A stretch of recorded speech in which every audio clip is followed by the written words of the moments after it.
साला होली के सीजन आ गलो, मतलब कुछ नहीं बुझात कि का साला कौन हरे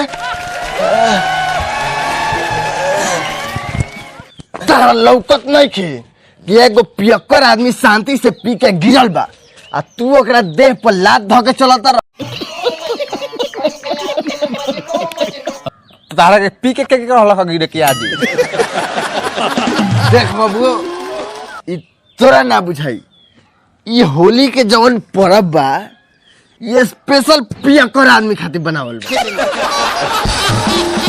एगो ये ऐसा दिन बा कि मेहरारू से बिना पिटैले पिए के मिल जाला। क्या बात है सर, क्या बात है सर, क्या बात, ये बात है।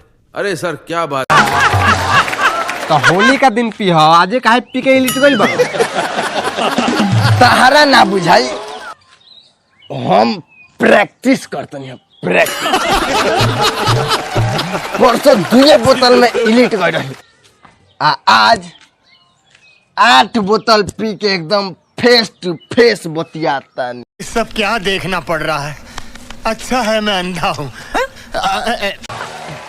तो हम प्रैक्टिस करतनी कि होली का दिन हम एकदम 100-150 बोतल पी के होली के भरपूर मजा उठाए। हाँ ठीक बा, मजा उठाओ। जा जा जा जा जाएगो, जिंदगी में अपने बहुत टेंशन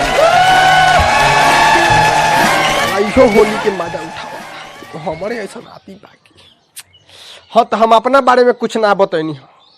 हमार नाम है भोला, जेकरा किस्मत में भगवान लिख दिले बारे लोग।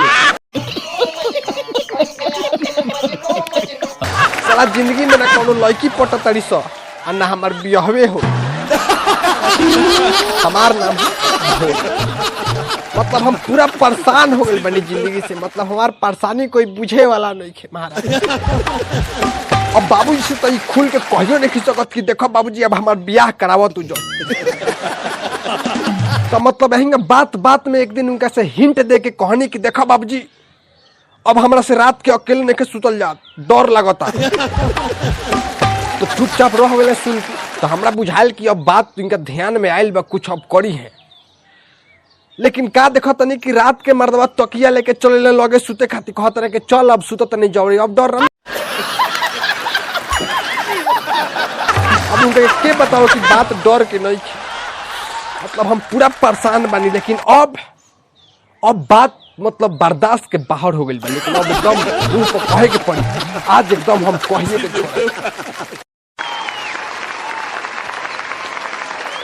ए बाबूजी कहा रे हमार बियाह करा दो जल्दी।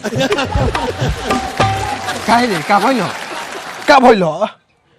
सब कोई के तो बियाह कर दिले बारो, अपना छोटका बेटा के बारे में सोचले बारो कबो? होली के दिन बा, भौजी के तनी रंग लगावे चल गनी तो भैया मार के भगा दिला। एहे रहा नहीं जाता, तड़प ही ऐसी है ना। सब अपना अपना मेहरारी पर कब्जा कोई बड़ा।